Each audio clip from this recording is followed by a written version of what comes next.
Hi, Bob. You're coming off of your first gubernatorial debate. What's your thoughts on how it went today?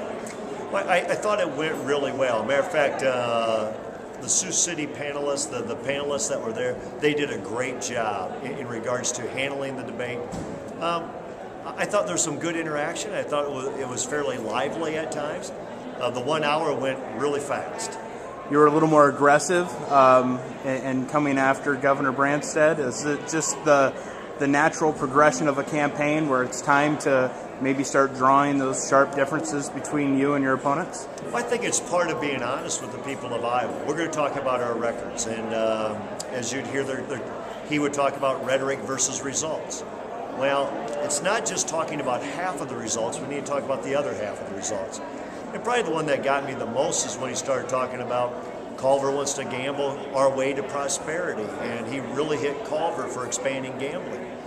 And I had to remind people that it was former Governor Branstad who brought gambling into the state of Iowa, oversaw the construction of 15 casinos.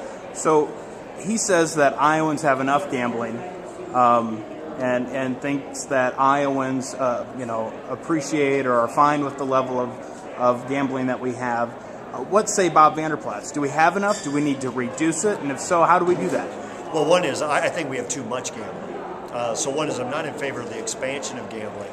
But I believe when you put in the real economic principles where you can really develop businesses and grow businesses, and that's why I was very bold in our release yesterday about creating that tax climate, that regulatory climate, what we would do to corporate income tax, what we would do to business and industry property tax.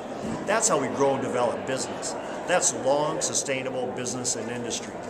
I think what we need to do is start weaning the state off of the dependence of gambling revenue. And that way communities like Sioux City or Davenport or other communities that have gambling, they have a real choice if they want to continue it or not. So it'd be a referendum of the people? Yeah. The 10-year... I believe it's supposed to be a referendum of the people because of the agreement we made with the people. Mm-hmm. And so they created those establishments. But I believe once we figure out what's real economic development in Iowa, so we don't rank 49th in the country in new business startups, we don't rank 46th in the country in being hospitable for a business climate. When you have a real business climate, Iowans will have a choice. And I think they'll choose real business versus gambling all the time. All right. Thanks, Bob. Thank you.